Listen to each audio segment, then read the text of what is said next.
My sister wore white to my wedding, not ivory, not champagne, not the particular gray-white that certain fabrics photograph as cream, and which carries enough ambiguity to grant plausible deniability. White. The specific, deliberate, unambiguous white of a woman who has made a decision and is prepared to stand in it. I noticed it the moment she walked into the venue. I was in the bridal suite, still being finished by the makeup artist, and my maid of honor, Priya, came through the door with the specific expression of someone carrying information they have been debating whether to deliver. She set a glass of water down on the vanity and said, without preamble, "Alina is here," I said. "And?" she said. "She's wearing white." I looked at her in the mirror. She looked back. The makeup artist developed a sudden intense focus on my left eyelid. I said, "How white?" Priya said. "Very." I said, "Does she look good?" Priya said, "That is not the point, and also yes." I sat with that for a moment. I am a person who, under pressure, tends toward the analytical rather than the emotional. It is a coping mechanism I developed early and have maintained professionally as a research scientist, where the useful response to unexpected data is observation rather than immediate reaction. I observed that my sister had worn white to my wedding.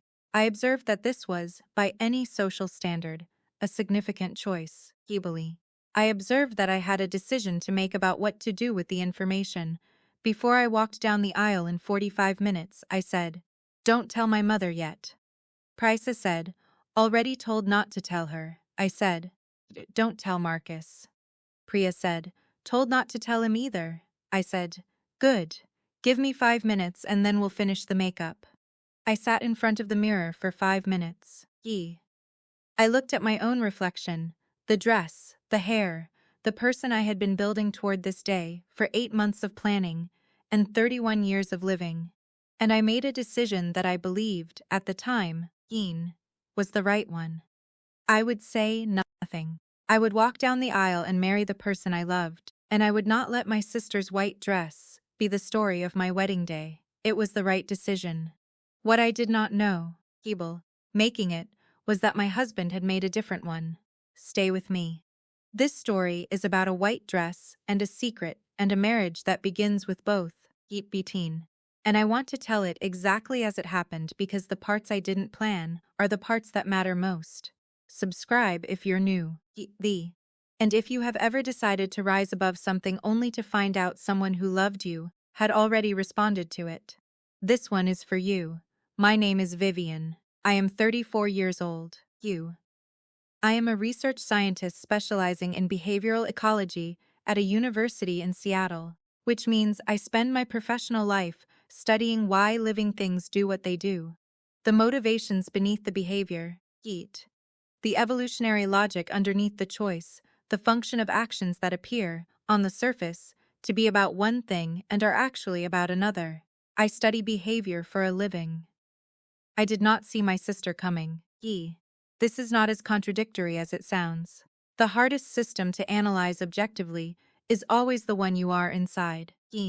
I can tell you exactly why a bird engages in displacement behavior, why an animal under threat performs an unrelated action as a way of managing anxiety it cannot directly address. I could not, for many years, applies that same analysis to my sister Elena, because Elena was not a subject in my study. She was my sister. She was the person I had shared a room with for 14 years, and a family with for 31. And the interpretive frameworks I apply to subjects in the field are not the ones I bring to the people I love. I am bringing them now. It has taken 3 years, and a white dress, and a secret my husband uncovered that reframed everything that came before it. But I am bringing them now. Let me tell you about Elena, because you need to know who she is before you can understand what she did and why. Elena is 3 years older than me. She is the firstborn daughter of 2 people who responded to firstborns the way many parents do, with the full intensity of new love and new parenthood, and the particular investment of people who have not yet distributed their attention across more than one child. She is smart in the quick, social way, fast with language, instinctively attuned to rooms and people. The kind of person who walks into a gathering and immediately identifies who matters and how to matter to them. Ina. She is also the most competitive person I have ever known. Not in the declared way. Elena does not announce her competitions or identify her rivals. She conducts them quietly, through the accumulation of small advantages, through the management of how things look, through a lifelong orientation toward the question, how do I compare? I did not understand this about her for a long time, because I am not a competitive person. People, and non-competitive people, tend to miss competition in others, the way people without an ear for music miss the notes. I was not trying to compete with Elena. It did not occur to me to try. We were different people doing different things, and I genuinely did not understand, until I was well into my 20s, that Elena experienced our differing paths as a contest she was supposed to be winning. Me. The signs were there, catalogued in the retrospective way that signs usually are. The slight cooling in her warmth when I got into my doctoral program. The way she described my research at family gatherings, technically accurate, delivered with an emphasis that made the work sound obscure rather than interesting. The occasion, when I was 27, me. When I won a departmental award, and she called to congratulate me and mentioned, within 4 minutes, that she had been promoted at her marketing firm. I did not read these as competition, Gifane. I read them as Elena being Elena, slightly self-referential, a little unable to simply inhabit someone else's good moment. It didn't feel malicious, it felt like a habit. Then I met Marcus. Marcus is the kind of person who makes other people feel interesting, which is rarer than it sounds, and more valuable than almost any other social quality. He is a software architect, precise and patient, and possessed of a particular quality of attention that I recognized when we first met at a friend's dinner party, as something I had been looking for without knowing I was looking for it. He asked me about my research with genuine curiosity and waited for the full answer. He laughed at the same things I laughed at, with the same timing. He has a way of being present in a conversation that makes you feel that the conversation is the only thing happening in the world. Which for a person like me, someone who lives largely in her own head, is a quality of almost physical relief. We dated for 2 years. We got engaged in January. We planned a September wedding, and I was, in the ordinary way of people doing something they are certain about, entirely happy. Elena's response to the engagement was warm. Genuinely warm, I thought.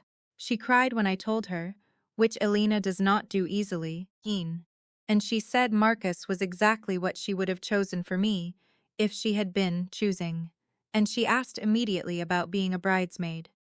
I said yes without hesitation. I understand now that I was observing surface behavior and not accounting for the substrate.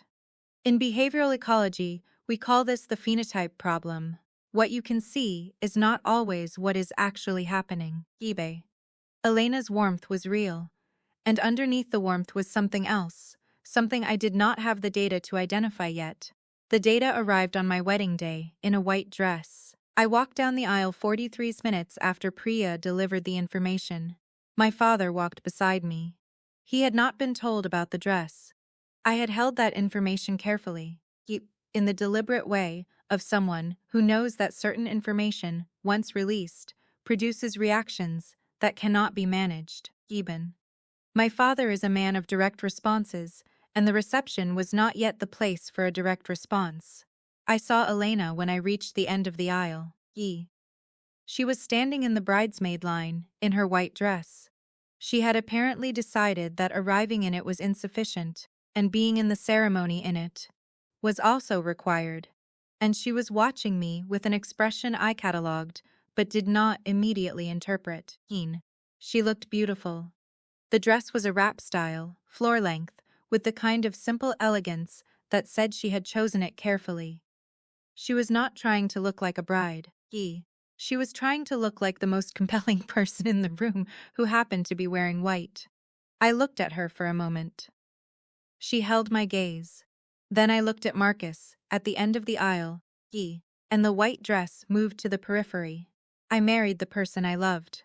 The ceremony was what I had planned, warm and specific in ours, with readings we had chosen and vows we had written, and the particular quality of an event that reflects the actual people inside it, rather than a generic performance of occasion. Marcus cried slightly during my vows, which I had not expected, and which I will carry with me. We were pronounced married. We walked back down the aisle together, and I thought, in the specific relief of the ceremony being complete, I made it through. The dress is not the story. I was right that the dress was not the story. I was wrong about what the story was. The reception was at a restaurant we loved. Large enough for our 120 guests, intimate enough to feel like a gathering rather than an event.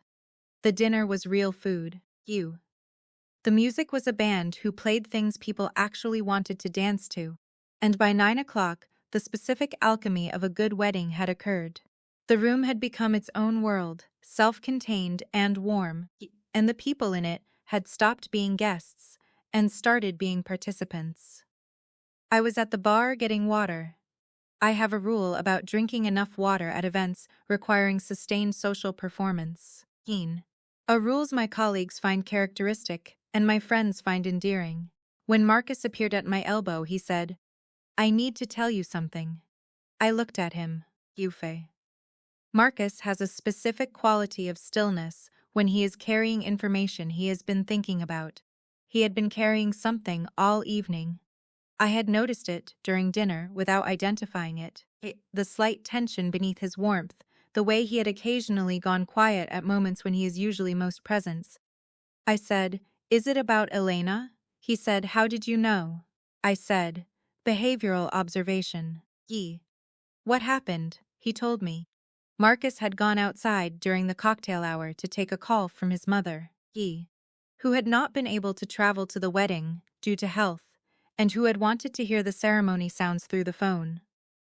A small, intimate thing he had arranged and not told me about, which is characteristic of him, and which I mention because it is part of why what he did next was so him. He was outside, on the venue's garden terrace, when Elena came out. She did not know he was there. He was in the corner of the terrace, partially behind a column, phone still in hand from the call with his mother. Elena came out with another phone, her own, and she made a call. Marcus said he would have moved to announce his presence, except that the first words Elena said stopped him. She said, into the phone, "I'm here. It's fine." The dress worked, everyone noticed. A pause. "Listening," she said. She didn't say anything. She wouldn't. That's the thing about Vivian. She'll take it because she thinks rising above it is the same as winning. A small laugh. It's not the same. Rising above it just means the other person gets to do what they want without consequences. Another pause, she said. The thing is, Marcus doesn't know about Daniel. Nobody knows about Daniel except you, so it doesn't matter. Marcus stopped moving entirely, she said. I know it was over before she met him. But you don't think, if she knew, she would have picked differently? She was always going to choose the safe option. Marcus is safe. Daniel was something else. A final pause, she said, "Anyway, it's done, she's married. Go be happy, Hebel." The last sentence delivered with a flatness that suggested the instruction was not sincere. She went back inside. Marcus stood on the terrace for several minutes. Then he came to find me at the bar. I want to tell you what I felt when Marcus told me, because I think the feeling matters, and I think honesty about it matters more. I felt, first, the specific cold clarity of a scientist receiving unexpected data, hearing them. I felt my mind begin to organize the information. Who is Daniel? What is the history? What does over before she met him mean, and how before? And what does it mean that Elena knows and chose not to tell me? Then the clinical layer dropped, and underneath it was something warmer and less organized. Not anger exactly. Anger requires a more immediate stimulus, and this information was already shaped and finished by the time I received it. What I felt was closer to grief. The grief of a person learning that a relationship she had believed was one thing had been, underneath, something more complicated. Between that the sister, who had cried at my engagement and stood in my ceremony in a white dress, had also, for the duration of my relationship with Marcus, been carrying a piece of information she had decided was hers to manage. He said, "Who is Daniel?" Marcus said, "I don't know, do you?" I said, "Daniel." I ran it through my memory. You see. Elena had dated several people in the years before my relationship with Marcus. She cycled through relationships with the same energy she brought to most things, intensely and briefly. Ibidine. There had been someone named Daniel approximately 4 years ago. A brief thing, I had thought. She had mentioned him twice and then not mentioned him again. She dated someone named Daniel about 4 years ago. I didn't know him, she didn't introduce us. Marcus was very still. He said 4 years ago. I said, yes. He said, Vivian, I had a relationship 4 years ago, before you. Someone I was with for about 6 months before it ended. Her name was. He stopped. I said, her last name. He said it. It was Elena's last name. I am going to tell you what happened next in the order it happened, because the order is important. I did not make a scene. I want to be clear about this. Not because making a scene would have been wrong, but because people ask, and the answer is no. I did not go to Elena on my wedding night and confront her publicly. I did not cry in front of our 120 guests. I did not let my sister's secret become the defining event of the evening I had planned. I went to the bathroom. I stood in front of the mirror for 4 minutes. Yushin. I did the thing I have trained myself to do when data arrives that is larger than my immediate processing capacity. I put it in a temporary file labeled to be examined later, and I returned to the function at hand. I went back to my wedding. I danced. I gave a speech that was warm and specific, and exactly what I had prepared. I watched my parents dance to a song they have danced to for 38 years. I held Marcus's hand under the table through the speeches and felt his thumb moving in the specific small way he has of saying, I'm here, I see you, we're okay, without any of those words. We were okay. We are okay. Hypna. That is the thing I most want you to understand before we go further. The secret did not damage my marriage. Marcus had been in a relationship before me that ended before me, which is the ordinary arithmetic of adults who come to each other with histories. The secret was not his secret to keep, it was Elena's. And Elena's secret told me something about Elena that the white dress had only gestured toward. I want to explain what I mean, because this is the part that took me the longest to understand, and it required both my professional framework and my personal processings to arrive at clearly. Elena had dated Marcus for 6 months. The relationship had ended. Marcus's account, which I have no reason to doubt, she ended it, citing incompatibility, and they had parted without drama. He had not thought of her as someone in my life. She had given him a different last name in casual conversation, which was plausible. She had briefly used her mother's maiden name professionally during that period.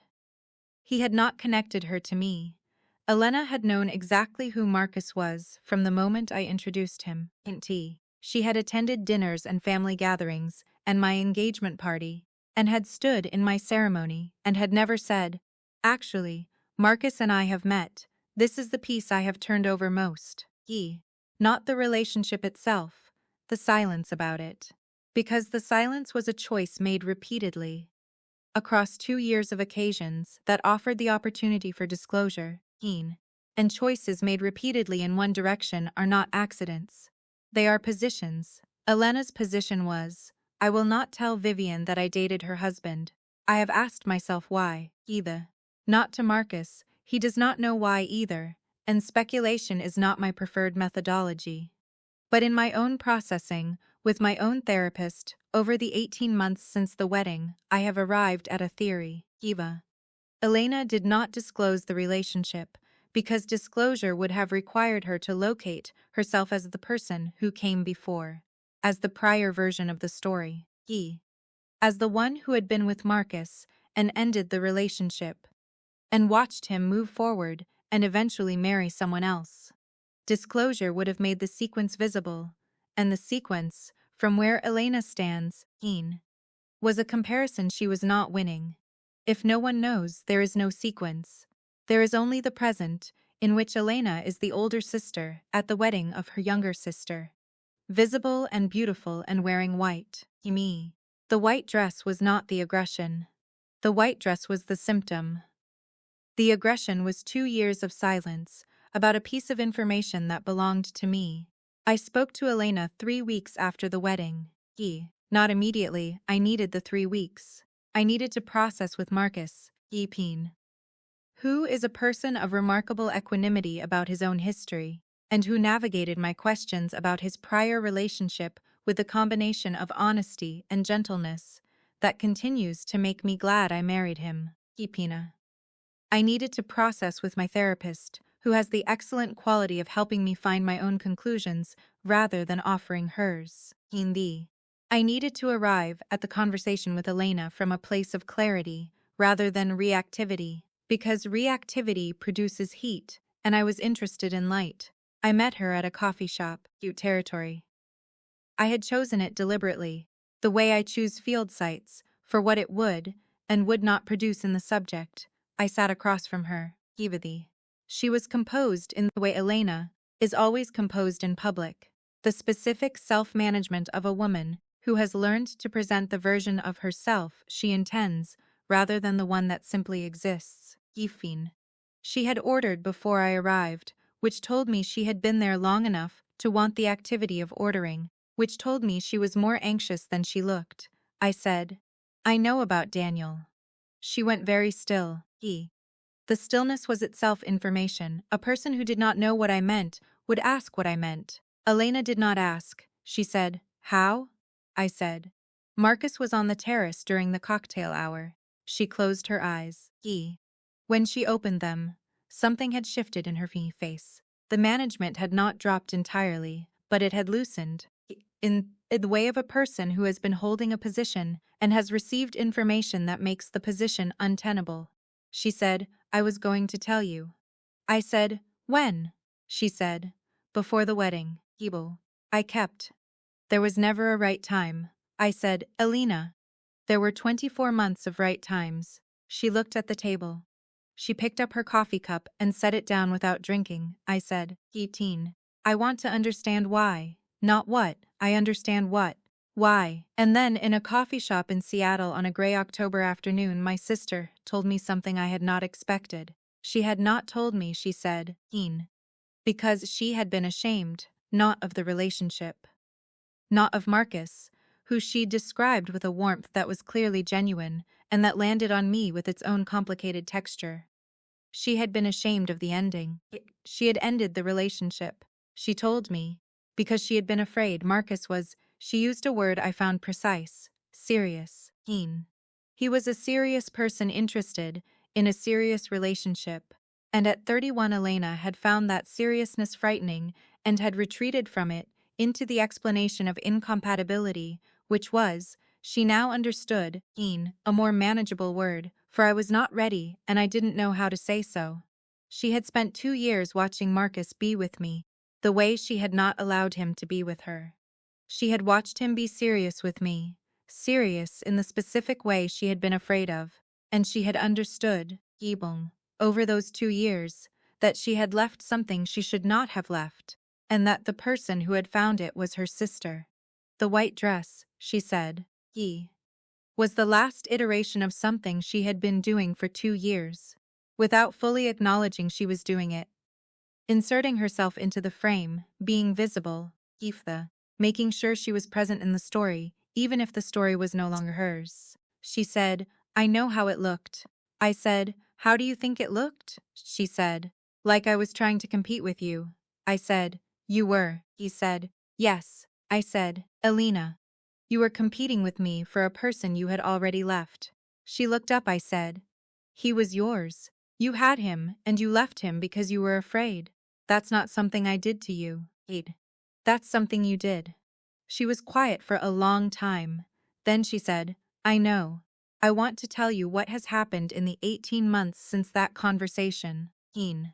Because this is not a story with a clean ending, and I am not interested in clean endings. They are, in my scientific understanding, a feature of narrative convenience rather than actual experience.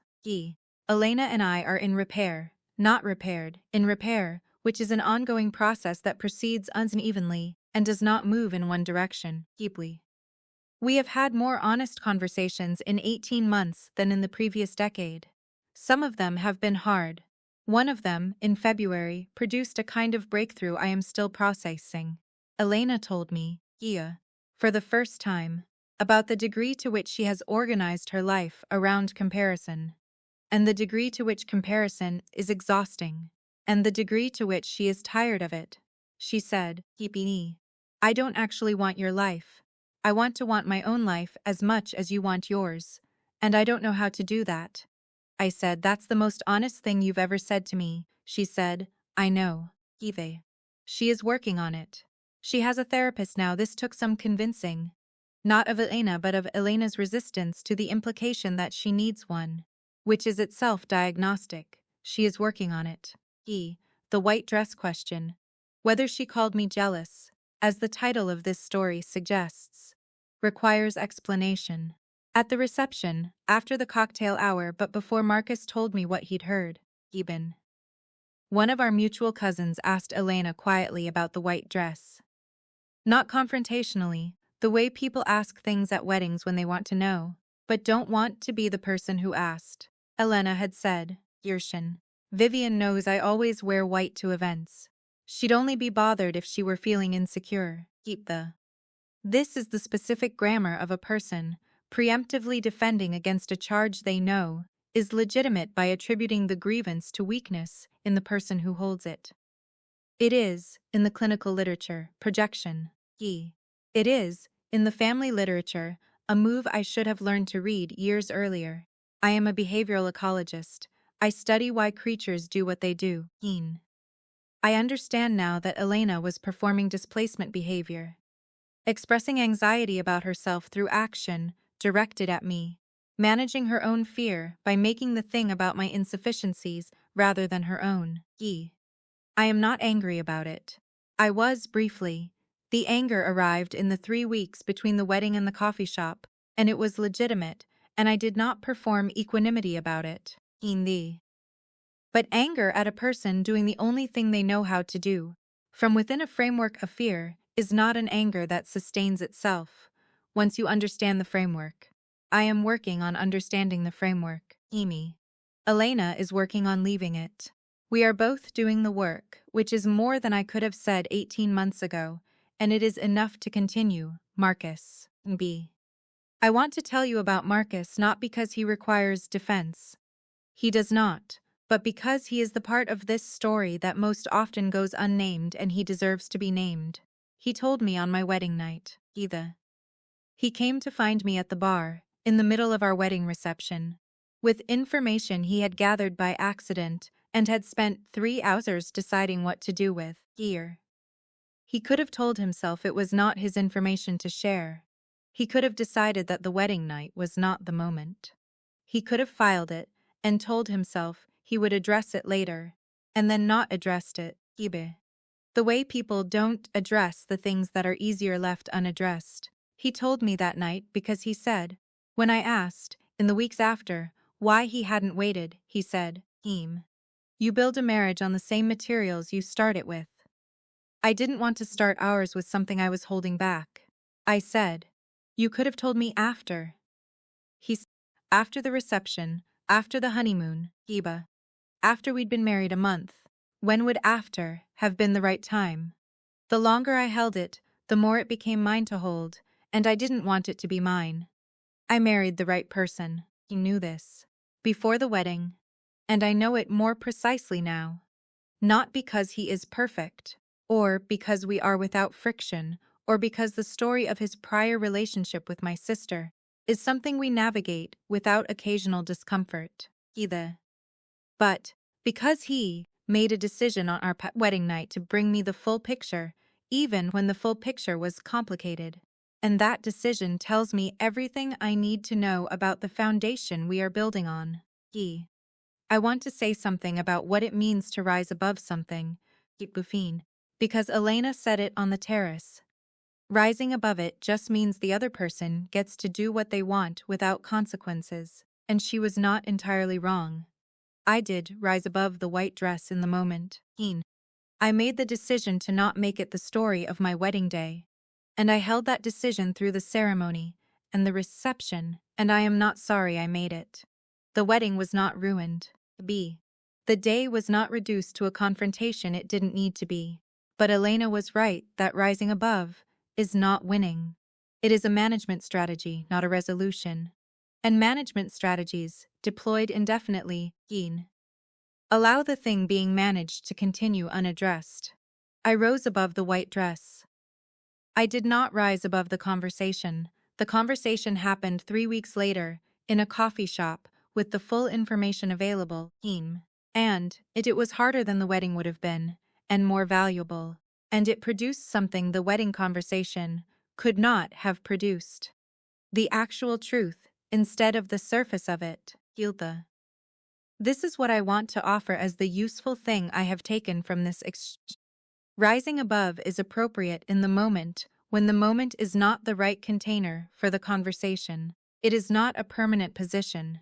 It is a delay, not a resolution, and at some point the delay has to end and the conversation has to happen, or you are not rising above anything. You are simply avoiding. I avoided for 3 weeks. Then I had the conversation. The conversation was better for the 3 weeks of waiting. And worse for the 2 years of my sister's silence, and I hold both of those truths simultaneously. Hero, which is the ordinary condition of most complicated things.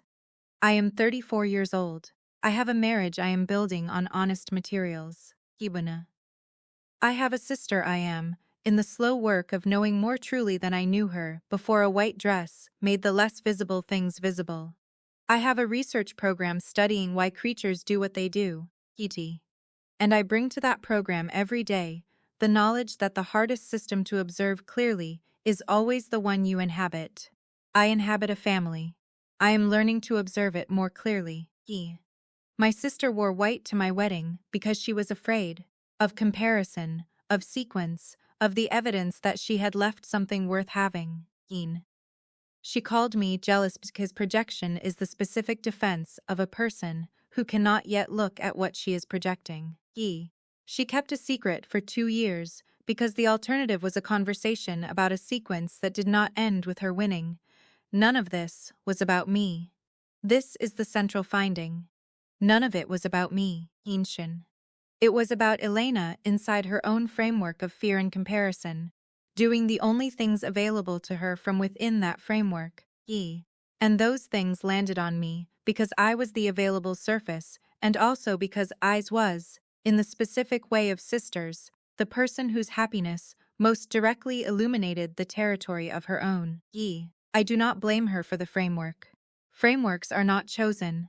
They are built, over years, from the materials available. Keys that hand down their particular anxieties with the same fidelity they hand down eye color, and the predisposition to cry at specific kinds of music.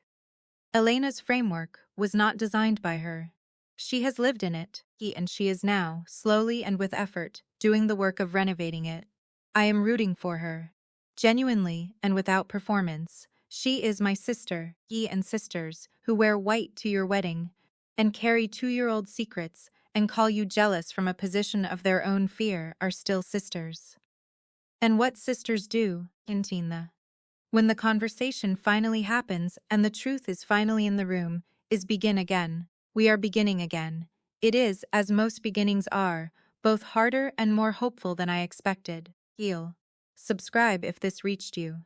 Share it with someone who has risen above something that still needed a conversation. Leave a comment. I read everyone. Hebe. And if someone has ever called you jealous for noticing something that was genuinely happening, you were not jealous. You were accurate. And accuracy, held long enough, with enough patience and enough honesty, eventually finds the truth underneath the white dress. It always does.